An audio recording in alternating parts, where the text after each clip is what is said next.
Dimanche dernier, Pierre s'est vu remettre un pouvoir des clés. Les clés symbolisent la responsabilité dont il est investi. Donner les clés à quelqu'un, c'est le rendre responsable de la sécurité de ceux qui se trouvent à l'intérieur. Par exemple, celui qui détient les clés d'une maison est responsable de la sécurité de ceux qui s'y trouvent.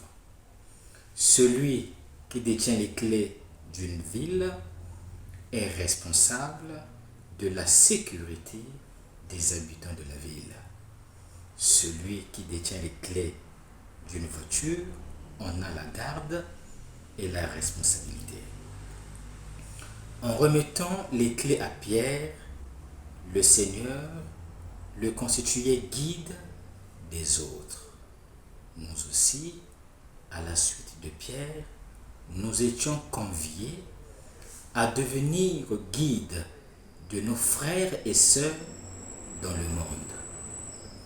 Nous célébrons aujourd'hui le 22e dimanche ordinaire de l'année liturgique A. Les lectures de ce dimanche nous orientent vers l'acceptation de la croix qui marque la vie des prophètes et des chrétiens. En d'autres termes, les lectures de ce dimanche mettent en évidence les trois fonctions qui découlent du baptême. La fonction prophétique, la fonction royale et la fonction sacerdotale. En première lecture émerge déjà la fonction prophétique. Le texte que nous lisons fait partie de ce que l'on appelle les confessions de Jérémie. Cet extrait illustre la complexité de l'âme du prophète.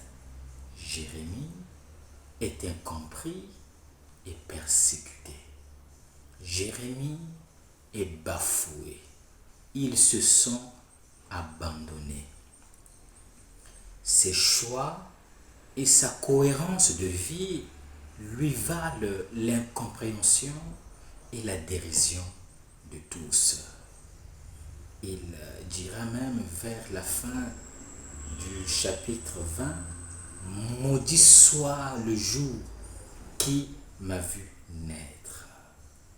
Jérémie fait donc l'expérience de l'abandon apparent de Dieu.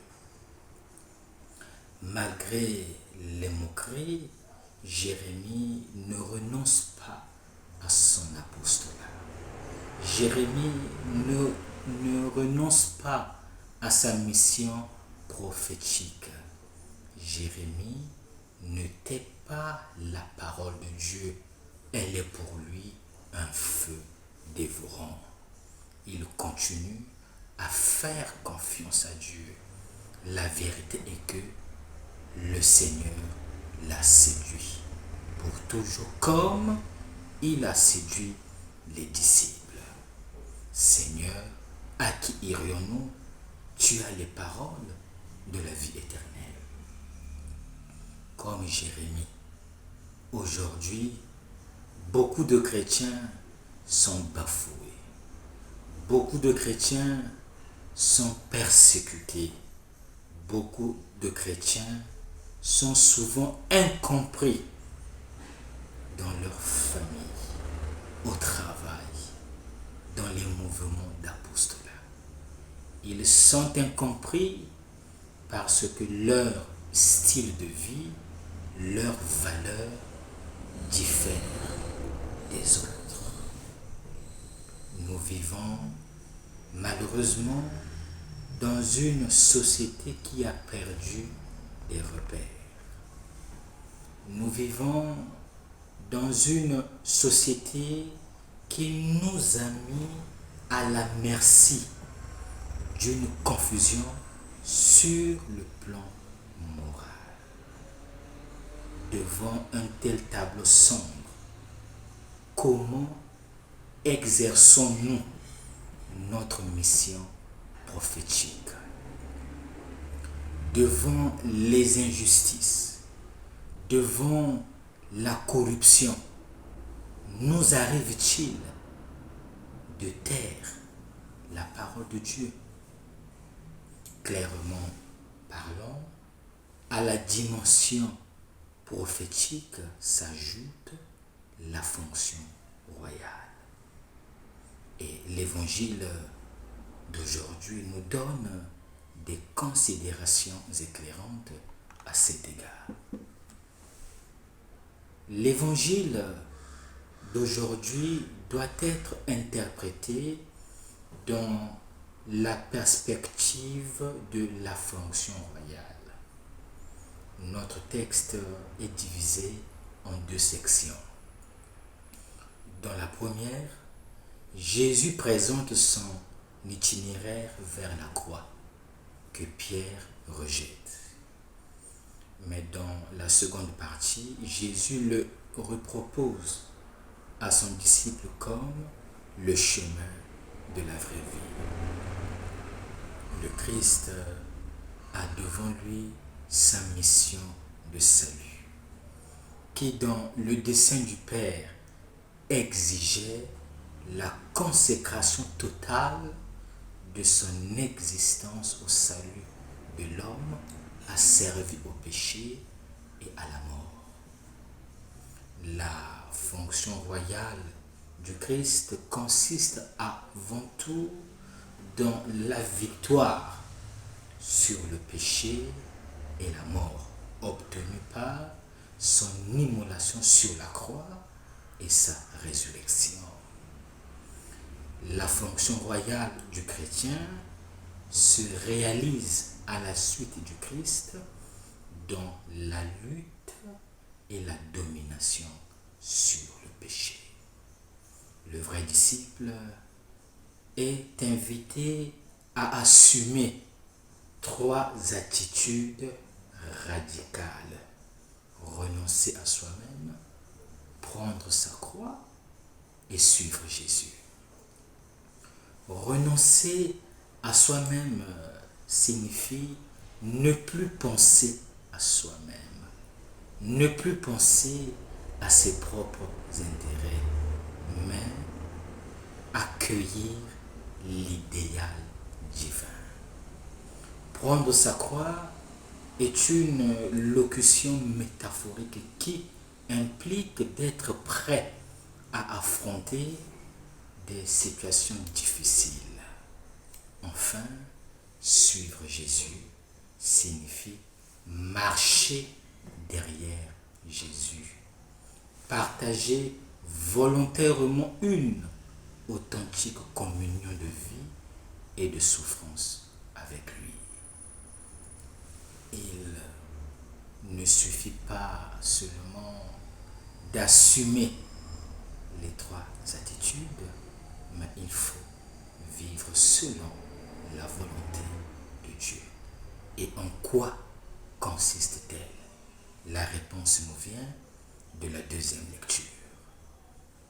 En deuxième lecture, l'apôtre Paul souligne la fonction sacerdotale des chrétiens lorsqu'il dit: je vous exhorte, mes frères, par la tendresse de Dieu, à lui offrir votre personne et votre vie en sacrifice saint.